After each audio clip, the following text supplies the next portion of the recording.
ஒரு சிறிய கிராமத்தில் மீனா என்ற 5 வயது சிறுமி வாழ்ந்து வந்தாள். ஒரு நாள் பள்ளியிலிருந்து வீடு திரும்பும்போது சாலையோரமுள்ள புதரில் நாய்க்குட்டி கட்டும் குரல் கேட்டது. அதை பின்தொடர்ந்து பார்த்தாள். அங்கே ஒரு அசைவில்லாத பலம் குறைந்த வெண்ணிற வண்ணத்தில் சின்ன நாய்க்குட்டி தவிழ்ந்து கொண்டே கிடந்தது. நாய்க்குட்டிகள் என்றால் மீனாவிற்கு அதிக விருப்பம்.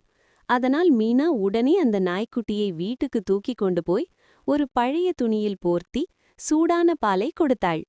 நாய்க்குட்டி மீனாவின் கையில் நிம்மதியாக கண்களை மூடி தூங்கியது.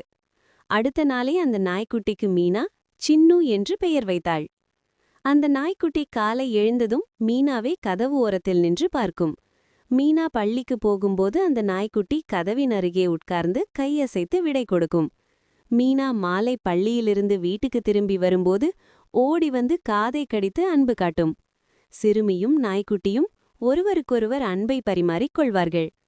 ஒரு நாள் தாயார் கேட்டார், மீனா, சின்னுவை இவ்வளவு அன்போடு ஏன் பார்த்துக் கொள்கிறாய் என மீனாவின் அம்மா கேட்டார்.